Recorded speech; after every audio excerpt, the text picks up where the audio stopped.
Nimekusalimu katika jina la Yesu Kristo.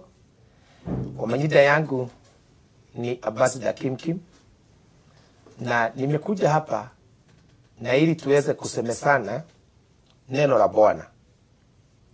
Kwa sababu katika utafiti wangu wote ndani ya Roho Mtakatifu na ndani ya Mungu ambaye ametuita katika ushirika wake na mwanae, nimeangalia nikaona ya kwamba kama kuna kitu Mungu anafuatilia katika ulimwengu huu, anafuatilia neno lake ili aweze kulitimisha. Na wakati moyo wangu ulijua namna hiyo, nikajua kile ninaweza kuweka kwa moyo wangu ama kuambia watu waweke kwa mioyo yao kama hazina ni neno lake Mungu. Kwa hivyo ningetaka unisaidie kuomba, na ili tuombe pamoja na tuingie kwa neno la Bwana kwa dakika chache mno. Na zile dakika tutaingia kwa hili neno zinaweza kubadilisha maisha yako kabisa. Niko na muda wa dakika 30 tu ambaye nitakunenea neno la Bwana na litakuwa la maana. Kwa hivyo tatuombe. Katika jina la Yesu Kristo, Baba twakupa sifa, jina lako limeinuka juu. Asante kwa sababu ya wokovu wako. Asante kwa sababu ya neno lako ndani yetu. Na pia Baba ni asante kwa sababu wewe umefanya miili yetu kuwa kikao chako. Umetenga miili yetu kwa upendo wako mwingi, na ili sisi tukawe miili yetu ni hekalu zako. Asante kwa mawazo yetu, kuyatakaza Bwana na kutupatia mawazo yako, ili Baba tukaweze kuwa na fikira zako na tukawe na hisia zako tukiwa ulimwengu ni huu. Na ni katika jina la Yesu ninaomba nikinena neno hili, ukaweze kuingia ndani ya mioyo ya hawa watu, wengine ukawaponye, wengine ukawapatie hekima, na njia fupi Bwana ukagawe vipawa na kalama za Roho Mtakatifu juu yao. Kwa maana wewe unapofuata neno lako unatenda miujiza, ishara na unapeana Roho Mtakatifu. Ukaweze kutenda hayo kwa utukufu wa jina la Yesu. Tunaomba na kuamini, sema amen. Mimi naitwa Ambassador, na zaidi ya kuhubiri nilikuja kugundua ya kwamba hata tukihubiri namna gani na hatusaidii watu wale ambaye ni maskini, hiyo sio injili ya Kristo. Injili ya Kristo inafuatwa na matendo mema. Inafuatwa na kusaidia watu ambaye hawana nguvu. Na kwa hivyo niko na jukumu kubwa ama mzigo wa kuwasaidia wazazi wetu ambaye wamefika kiwango wametupa fahamu, wako na ugonjwa unaitwa dementia. Kwa hivyo ninashukuru Mungu kwa wale wote ambaye mmeshikana na mimi kupitia hiyo namba iko hapo chini ya paybill, na hiyo namba yangu, na ili tukaweze kununulia hawa wazazi pampers, tukaweze kuwanunulia blanketi maana wengine wanalala vibaya sana, na tukaweze kuwasaidia katika maisha yao. Manake walituzaa na Mungu ametutuma kwa hiyo.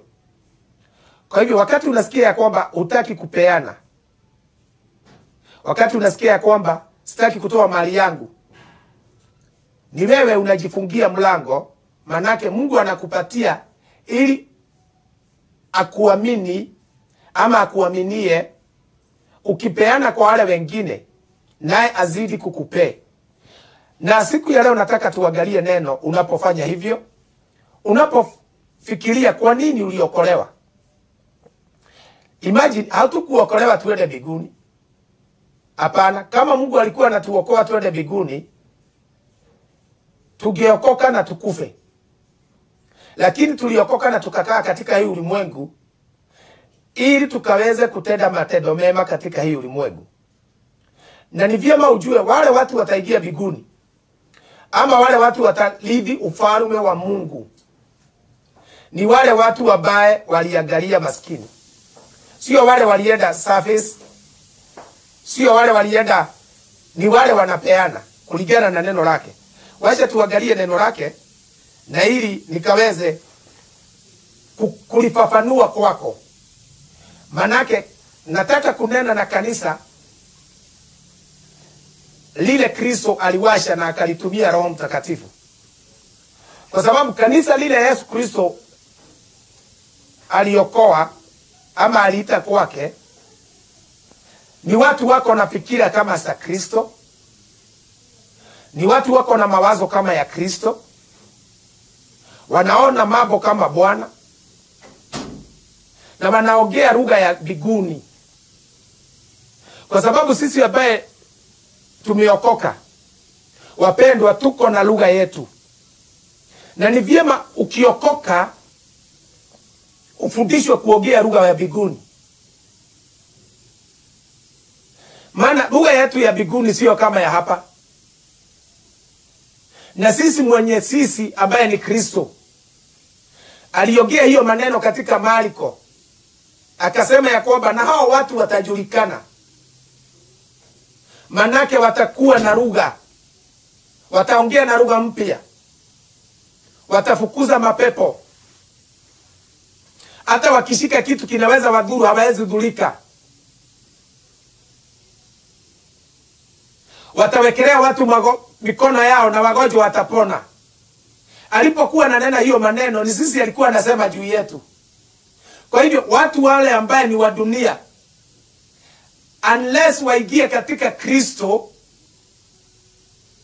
hawawezi sikia lugha ya mbinguni. Maana lugha ya mbinguni ni ya kiroho. Na tukimaliza kuongea hii lugha ambaye tunaongea na ile nitakufundisha, kuna lugha nyingine tutasikia na tutaiongea wakati tutaingia katika nchi mpya na mbingu mpya. Kule Paul alikuwa amepelekwa na Mungu. Na akasikia sauti anasemaga alisikia ile lugha alisikia inaongeleshwa kule ama inanenwa kule. Haiwezi nenwa na mtu hapa duniani, maana watu hawezi kuelewa. Kwa hivyo sisi tumeokoka, tuko na lugha yetu. Na tukijua hiyo lugha, inakuwa rahisi kwako kuongea na Mungu. Inakuwa rahisi kwako kuomba. Inakuwa rahisi kwako kupata jawabu ya maombi yako. Na inakuwa rahisi kwako kunena na Mungu na Roho Mtakatifu. Hata ukienda na barabara unaomba rahisi. Tuingie katika neno la Bwana kwenye kitabu cha Efeso 1 mstari wake wa 7. Na nitakusomea mstari wa 7 ukaweze kupata vile Roho Mtakatifu ananenea kanisa lake Kristo. Maana hii maneno imeandikwa hapa sio ya watu wa dunia. Hii ni maneno ilikuja badala yake Kristo kuwa hapa duniani na akapanda juu. Na akipanda alituambia agano ya kwamba ataenda anene na Baba na muombe Baba atupatie Roho Mtakatifu. Kwa hivyo wakati Roho Mtakatifu alikuja, alikuta ile kanisa ametumwa kwake. Ama wale watu ametumwa kwao kama kanisa lake. Kuna vitu hawana. Na kuna vitu hawajui. Na kwa sababu alitumwa kwetu kama counselor, alitumwa kwetu kama guide na helper, msaidizi wetu. Anatusaidia nini? Anatusaidia kujua mapenzi ama fikira za Kristo zile tunapaswa kuwa nazo. Na njia ingine ni yeye mwenyewe analeta mawazo ya Kristo ndani yetu. Na hiyo mawazo tunaipata wakati tunasoma neno na anafanya tulielewe. Wale wanaelewa wanalitafsiri vile anapaswa ama linapaswa kufafanuliwa ama kutafsiriwa. Na kwa hivyo nitakutafsiria kulingana na mapenzi yake, kulingana na ile hekima amenipatia, nawe utalielewa kulingana na ile hekima uko naye. Maana ninanenea ile kanisa Kristo mwenyewe aliongea. Akaambia Petro, juu yako nitajenga kanisa. Na nguvu nguvu za giza halitaliweza. Na wakati Kristo alinenea Petro maneno hayo, ningetaka uelewe Petro hakushika. Maana kama Petro alishika, ndiye angeweka msingi wa kanisa. Lakini kwa sababu hakushika, ilibidi Kristo arudi tena na akute mtu anaitwa Saul wa Tarsisi, amuangushe chini ili amufundishe hii maneno, na ili Paul aweze kuweka msingi, kama vile anasema katika kitabu cha Korintho ya kwamba ati kama mjenzi mwema ama kama mtu mwaminifu, mimi mwenyewe niliweka msingi ili watu wengine wajenge juu ya hii msingi. Na yoyote anajenga juu ya hii msingi akajue anajenga namna gani. Manake kunao wanajenga na mawe, wengine wanajenga na nyasi, wengine wanajenga na vitu za chuma, wengine vitu za bao, lakini kazi ya mtu yoyote itapitia katika moto. Kwa hivyo Paul alikuja kujenga ile msingi wa kanisa ambaye litaongozwa na kunenewa na Roho Mtakatifu, kwa sababu linajua mawazo yake. Na ili mjue Mungu amenituma, ninatangaza hivi ya kwamba hivi karibuni mtasikia watu wakiimba nyimbo ambazo zinafuatana na mambo ninafundisha. Kwa sababu hiyo ni kinywa cha Mungu kimenena, na hiyo ni ishara kubwa ambaye Mungu amepatiana ili mjue ni yeye amenituma kwenu.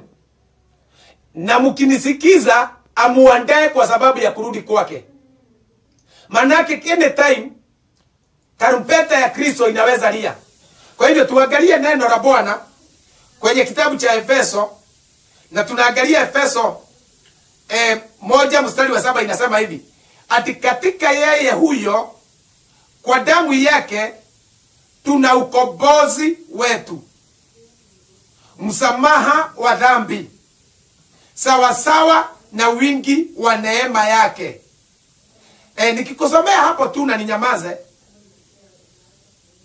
unaweza kosa kuelewa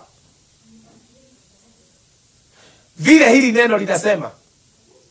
Na kwa manake kazi yangu ni kutafsiri neno la Bwana kwako, neno la Roho Mtakatifu kwako, ili ukapate kuelewa. Wacha nikusomee kutoka hapo mstari wa 4, na ili uweze kuelewa. Inasema hivi: kama vile alivyotuchagua katika yeye kabla ya kuwekwa msingi wa ulimwengu, ili tuwe watu watakatifu, watu wasio na hatia mbele zake katika pendo. Ama tuanzie mstari wa 3. Wacha tuanzie mstari wa 3, na mstari wa 3 utafanya uelewe kabisa. Inasema hivi: atukuzwe Mungu Baba wetu Yesu Kristo, aliyetubariki kwa baraka zote za rohoni katika ulimwengu wa roho ndani yake Kristo. Hiyo mstari nimekusomea imesomwa mara mingi katika mahali pegi ambaye umeenda hii dunia, na ni vizuri kwa sababu imesomwa, lakini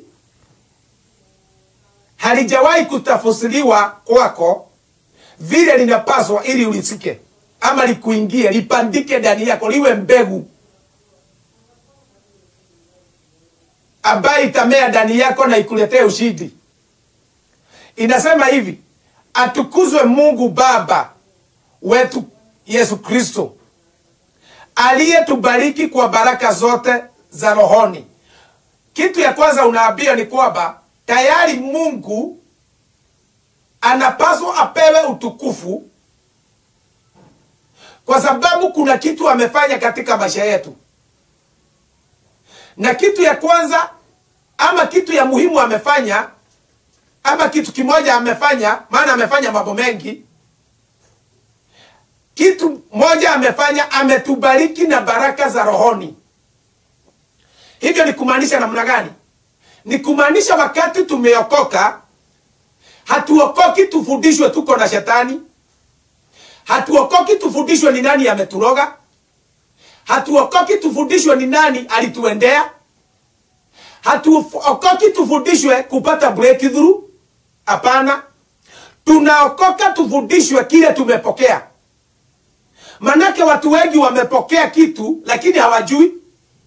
Na kwa sababu ya kutojua, wana wengi wa Mungu wanaenda milimani, wanaenda kwa maombi, wanalala kwa kesha, wakiomba Mungu awapatie. Lakini katika Agano Jipya, tangu Roho Mtakatifu akuje, Mungu ametupatia. Kile chochote unahitaji katika ulimwengu huu, hakiko na yeye, kiko ndani yako. Maana yeye alikosa kutosheleka kukaa mbinguni, hata yeye mwenyewe akaamua kukaa ndani yako. Kwa hivyo kile chochote unaomba kitu kiko ndani yako, maana hujui. Lakini ndiposa inasema hivi, Roho Mtakatifu anakuambia atukuzwe yeye Mungu ambaye ametubariki na baraka zote za rohoni katika ulimwengu wa kiroho ndani ya Kristo.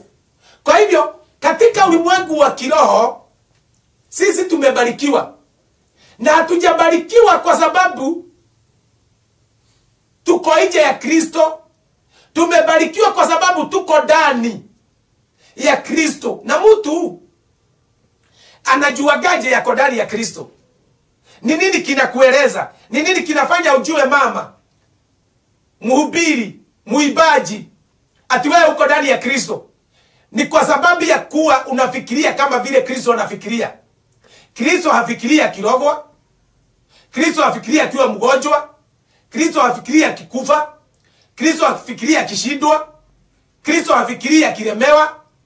Kristo hafikirii mambo ile ambaye mtu ambaye hako ndani yake hapaswi kufikiria. Kristo anafikiria ameshinda. Ndiposa ametupatia ushindi. Ndiposa anatuambia we are more than a conqueror. Kwa nini atatuambia hivyo? Kwa sababu ametubariki na hiyo conqueror. Ametubariki na hiyo kitu kinaitwa ushindi. Kwa sababu ukijua hivyo, utajua kokote utaenda dunia ama ulimwengu huu, wewe sio kuomba, unaomba ushindi. Manake uko ndani yake, unaenda ukifikiria uko mshindi. Hauendi ukifikiria utashindwa. Biblia inasema ametubariki na baraka zote rohoni katika ulimwengu wa roho ndani ya Kristo. Mstari wa 4. Kama vile alivyotuchagua katika yeye kabla ya kuweka msingi ya ulimwengu, ili tuwe watu watakatifu, watu wasio na hatia mbele zake katika upendo. Kwa hivyo hatujachaguliwa leo. Kuna watu wengi sana wanaomba, "Oh Baba, ninaomba Bwana unitumie. Ninaomba Bwana unichague, unitirie mafuta." Hiyo sio maombi yetu. Hapana. Hiyo ni maombi ya watu hawajaokoka. Hiyo ni maombi ya watu ambao hawajaingia ndani ya Kristo. Sisi ambao tumeingia ndani ya Kristo, Kristo anatuambia mafikira, Roho Mtakatifu anatuambia mafikira ile tunapaswa kuwa naye, kwa sababu hii ndio mafikira ile yako naye. Kwa njia hiyo unaweza elewa vile ninaongea. Unaweza kuwa na ufahamu wa Mungu. Anatuambia kwamba kama vile alivyotuchagua katika yeye kabla ya kuweka misingi ya dunia.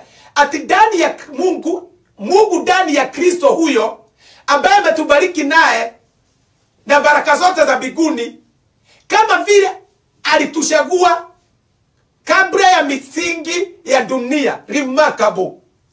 Imagine hatujachaguliwa wakati tuliokoka. Tulichaguliwa kabla Mungu aweke dunia hii tunaona. Kwa hivyo unapaswa uende na hiyo fikira. Hivyo ni kumaanisha wewe ni mshindi juu ya kitu yote ambaye iko katika ulimwengu huu. Kwa maana kabla hiyo kitu iko katika ulimwengu kiwe, ulichaguliwa. Na Mungu akakupima akaona, nikiweka ulimwengu, huyu mtu nimechagua, hakuna kitu kiko ulimwengu kitamshinda. Ndiposa huwezi kwenda ukifikiria ya kwamba umerogwa. Maana urogi ni wa dunia. Uchawi ni wa dunia. Na uchawi na urogi ikiwa ya dunia, Hupaswi kwenda ukifikiria ati wewe umerogwa na mtu. Maana kabla ya dunia iwe, pahali pametoka uchawi, pahali pametoka kifo, pahali pametoka magonjwa, pahali pametoka laana, pahali pametoka mambo mabaya. Ulichaguliwa na ukabarikiwa na baraka zote za rohoni. Kwa hivyo wewe ni kama Mungu. Wewe ni mtu wa kunena, hii dunia inakusikia. Wewe ni mtu wa kuongea kitu, dunia inasema umeongea. Maana wewe ndio mfalme wa kuitawala ukiwa ndani ya Kristo. Na ndiposa anakufunulia hii mawazo ikuingia ujielewe. Ikuingia ujibafahamu. Kumaanisha namna gani? Hakuna mtu unanisikiza ambaye hawezi kuwa tajiri. Na sio kwa sababu ya kuomba, ni kwa sababu ya kujua ile pesa inafanya usubuke ilikuja nyuma yako. Kabla Mungu afikiria kuleta dunia, ni wewe alifikiria. Kwa hivyo ukisikia nikisema I am a conqueror, I cannot be sick, I cannot die, I know what I'm saying. Because sickness, death, disease, they came from the world. And I am not of the world. I have come from above. Na kwa sababu nimetokana na juu, niko juu ya kila kitu. Niko juu ya magonjwa, juu ya laana, juu ya kifo, juu ya kukosa. Niko juu ya hiyo. Sifikiri kukosa. Sifikiri kulemewa. Nafikiria vile Biblia inaniambia. Kwa maana nilichaguliwa mbeleni. Haya, mstari hiyo ingine inafuata inasema, kwa kuwa alitangulia kutuchagua ili tufanywe wana. Wacha nikarudie. Kwa kuwa alitangulia kutuchagua ili tufanywe wanawe kwa njia ya Yesu Kristo, sawa sawa na urithi wa mapenzi yake. Ati kwa kuwa alitangulia kutuchagua. Kwa hivyo kabla dunia iwe, Mungu alifika mbele. Akafikiria mbele ya dunia. Akaenda mbele ya dunia, mawazo yake ikaenda mbele ya dunia. Akatuchagua.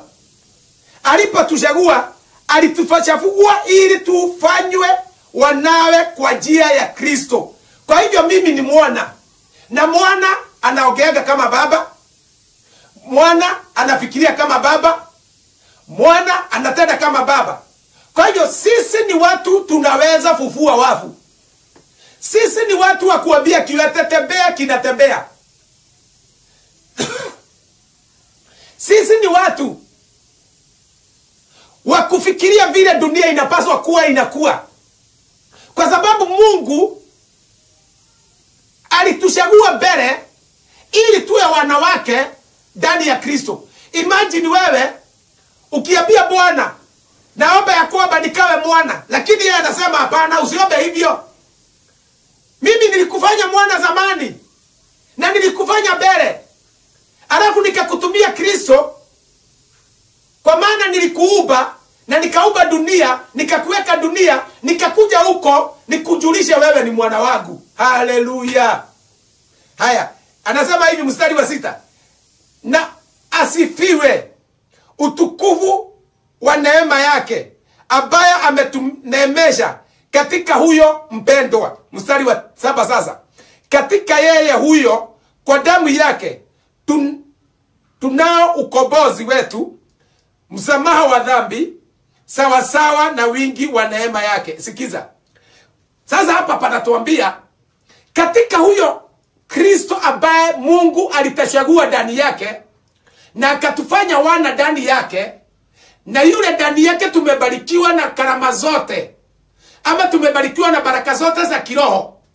Katika yeye huyo Kristo, anasema katika yeye huyo ambaye tumeambiwa hapo mbeleni vile Mungu amefanya, ambaye tumeambiwa chapter Efeso 1:4-5, mstari wa 4, mstari wa 5, mstari wa 6 vile amefanya. tunaambiwa katika huyo sasa, kwa damu yake ile alimwaga, tunao ukombozi. Kwa hivyo sisi sio watu wa kutafuta ukombozi. Biblia inasema ya kwamba katika yeye tuna ukombozi. Katika yeye tumekombolewa. Hatuombi kukombolewa. Tunajua tumekombolewa. Hatuendi class na deliverances. Wale mumeshaenda class na deliverances, I am sorry. Kile kilifanyika ni wale walimuita hizo class, na wewe ulienda hamukujulishwa. Lakini tumshukuru Bwana. Tumtukuze Baba. Tumtukuze Kristo.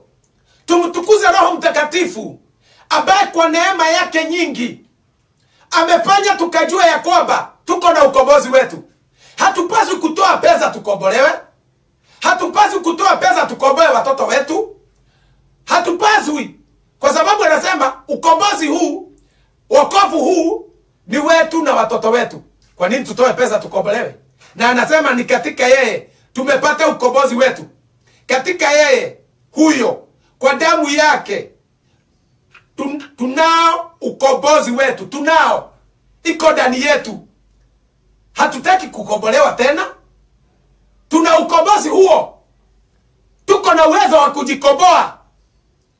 Hata tukiingia katika shida, hatutaki mnabii. Hapana, sisi tunajikomboa. Tuko na ukombozi wa kututoa katika hiyo mambo. Kijana unasema hauwezi kuwasha kukunywa pombe. Hapana. Bila hata pasta, hata bila ambassador unaweza. Kwa sababu hiyo ukombozi ukiwa ndani ya Kristo unaye. Na ni kuamua tu, niko na ukombozi wa hii kitu kinanisumbua. Nimewasha katika jina la Yesu. Na inafanyika huko mbinguni, hapa duniani, na moyoni mwako, na chini ya dunia. Kile kitu chote kimekufunga. Sio kuambia unaambia ubomoe. Unaambia ujue ukweli. Naye ukweli huo ukaweze kukutoa gizani. Kwa sababu ni kujua haujui. Sasa unajiona ukiwa giza ama ukiwa gizani, kwa sababu haujui uko na ukombozi wako. Kila mtu ambaye ako ndani ya Kristo, hata kama unafanya usherati, usipotee. Usijihesabu kwanza mwenye dhambi. Kwanza jihesabu vile Mungu anasema. Anasema ya kwamba uko na ukombozi wake. Tunao ukombozi wetu. Hata shetani kama amekukalia na magonjwa, uwe na kansa, unaweza kujikomboa kwa hiyo kansa kupitia maneno yako. Kwa kuambia shetani, I know now that I have my deliverance. I have my deliverance in my blood, in my spirit. Cancer, you cannot dwell in me, because I have my redemption. Hallelujah. I redeem myself by the blood of Jesus Christ. Glory to God. Glory to God. Glory to God. Unaye ukombozi wako. Hebu angalia vile anasema. Katika yeye huyo, kwa damu yake, tunao ukombozi wetu. Msamaha wa dhambi. Mimi nimeshasikia wa Kristo, watu ambao wameokoka, watu ambao wako ndani ya Bwana, wakilia ya kwamba Baba, na kuomba unisamehe dhambi, hata za mama yangu, dhambi za baba yangu. Hata wengine wanaongozwa kutubu dhambi za taifa, kutubu dhambi za nini, kutubu dhambi za wazazi wao, marafiki zao, wanaishi wakitubu. Sio wale wako ndani ya Kristo. Ukiwa ndani ya Kristo hufanyi hivyo. Ukiwa ndani ya Kristo unaongea kama yeye. Unajifunza hii lugha ya Roho Mtakatifu. Na hii lugha ya Roho Mtakatifu inasema ya kwamba tumesamehewa dhambi zetu. Dhambi zetu zimeondoka. Hatuna dhambi. Kwa hivyo sisi ni sawa na Kristo. Lakini kwa sababu ya kuwa na mafikiria ya dunia, ya utu, haujabadilishwa ukawa na mavile mafikiria ya Kristo. Ili amesema katika Wakorintho wa kwanza 2 mstari wa 15 na 16 ya kwamba tuko na mawazo ya Kristo. Hauifanyisi kazi. Hautaki ifanye kazi ndani yako. Na mshishana nikamtamani, nisamehe Baba, nifanye hivi. Dhambi ninajua na sijui. Lakini wewe unapaswa kusimama na useme, Mimi niko na ukombozi wangu na niko na msamaha wa dhambi, nimejisamehe. Wewe ndio unapaswa kujisamehe. Kristo alitusamehe once for all. Dhambi zile alitusamehe, dhambi zile zilikuwa zimetendwa, zile zitatendwa, na zile zitafanywa, na zile zinafanywa. Kwa hivyo sisi, kwa sababu tuko na msamaha wa dhambi, unapaswa kufanya kuongea namna gani? Me, I forgive myself. Nimefanya vibaya, but I forgive myself. Maana niko na msamaha wa dhambi, nimesamehewa. Na amenipatia hiyo msamaha. Nikimalizia, ndiposa anasema hivi ya kwamba yule mtasamehea dunia atasamehewa na yeye. Kwa sababu sisi ndio tumebeba msamaha. Wengine mmegojeka kwa sababu kuna kitu kinakuambia ulitenda dhambi. Unatubu, unaambia Bwana nisamehe, na unaona kama hakusamehi. Hiyo sio kweli. Ukweli ni kwamba nimekusamehe, na nikikusamehe nimekuponya. Ndiposa Yesu alikutana na mtu mmoja akamwambia dhambi zako nyingi zimesamehewa. Wakati alimwambia hivyo, watu wakashangaa. Wakashindwa, huyu mtu ametoa wapi uwezo wa kusamehe watu dhambi? Sasa nyinyi taifa letu la Kenya, dhambi zenu nimewasamehea. Na maana mkisamehewa ni kuponywa. Anasema tuna msamaha wa dhambi sawa sawa na wingi wa neema yake. Kwa nini tuko na hiyo msamaha? Nikimalizia, ni kwa sababu tuna wingi wa neema zake. Maana yeye ni tajiri wa neema. Na kwa sababu yeye ni tajiri wa neema, ametupatia neema hiyo. Na tumebeba msamaha wa dhambi. Si nikuombe. Na ili uende na hiyo mafikira, uende ukisema ya kwamba mimi sio mwenye dhambi, mimi sio mgonjwa, mimi sio masikini. Hapana, nilikuwa masikini wakati nilikuwa siko ndani yake. Nilikuwa masikini wakati sikukuwa ninajua ukweli, lakini sasa ukweli uko mikononi mwangu. Uko ndani ya moyo wangu. Mimi najua ukweli na ufahamu ukweli. Na ukweli nimekwamba nimesamehewa, nimeoshwa na damu, niko na ukombozi wangu, nimejikoboa kwa magonjwa, nimejikoboa katika makosa, nimejikoboa katika mambo ambayo inaniudhi, katika jina la Yesu. Wacha niombe na wewe, na ili Mungu akakusaidie maneno haya ikaingia ndani yako. Na ukitaka kusikia, tumia watu wengi, share with the people waweze kusikia. Wacha tuombe na wewe. Baba, katika jina la Yesu nimenena na watu wako. Asante kwa sababu Roho Mtakatifu umesema na wao kadiri na mapenzi yako. Watu hawa Bwana wameishi katika maisha ya kujidharau. Wako chini ya dhambi zao. Manake hawajajua ya kwamba uliwasamehea, uliwakomboa. Angalia huyu mama, huyu kijana ananitazama. Magonjwa ile iko ndani yake. Hii magonjwa ni kwa sababu hakukuwa anajua hii ukweli. Lakini kwa sababu sasa amejua, nimeondoa hii magonjwa iliyo ndani yake, ya ngozi yake kuharibika. Na hii ngozi nimeifanya mpya katika jina la Yesu. Baba, yoyote ataona hii video na asikiliza na ajue hii maneno, naomba ya kwamba umponye magonjwa yake yote katika jina la Yesu. Ninaombea wale Bwana wanapatiana mali zao, na ili niweze na uweze kuendelea ukiwa ndani yangu. Bwana, naomba uwatajirishe. Bwana, ninaomba ya kwamba ukawekelee mahali pa juu, kama vile wanawekelea neno lako mahali pa juu. Nawe Bwana uwawekelee mahali pa juu, maana wanakupatia na upendo. Nawe unaojipatia kwao na upendo. Ponya nyumba zao, ponya kazi zao, ponya maisha yao katika jina la Yesu. Pia na wale Bwana wanapeana vitu zao kwa sababu ya wazazi wetu ambao wamegojeka ugonjwa wa dementia. Mungu wa mbinguni, naomba hawa watu katika maisha yao wasipotee fikira katika jina la Yesu Kristo. Wanapotumia hiyo paybill, na ili wazazi wakapate blanketi, wazazi wapate chakula, wazazi wapate vitu za kuwasaidia wakienda show. Bwana, ninaomba watende mema hawa watu, watende makuu, wainue pahali pa juu katika jina takatifu la Yesu Kristo mwana wa Mungu. Ninaomba na kuamini, na wale ambao hawajaokoka Bwana wakonvince kwako katika jina la Yesu. tunaomba na kuamini, sema amen. Sema amen. Wewe hujaokoka, ningetaka urudie nyuma yangu, uokoke kulingana na kadiri na mapenzi ya jina la Bwana. Rudia nyuma yangu, sema: Bwana Yesu, nimeamini ya kwamba Mungu alikufufua kutoka kwa wafu. Na kwa sababu ya kuamini hivyo, mimi nimekuwa mwenye haki. Na nimekiri na kinywa changu ya kwamba Yesu Kristo, wewe ndio Mungu. Na kwa sababu ya kuamini hivyo, nimeokoka. Dhambi zangu nyingi zimesamehewa.